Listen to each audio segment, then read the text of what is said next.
Yeah, check out this wheel.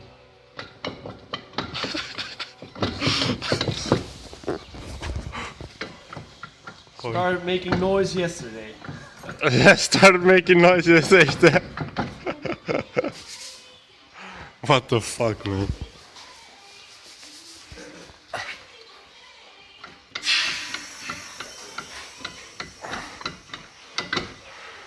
Only started today.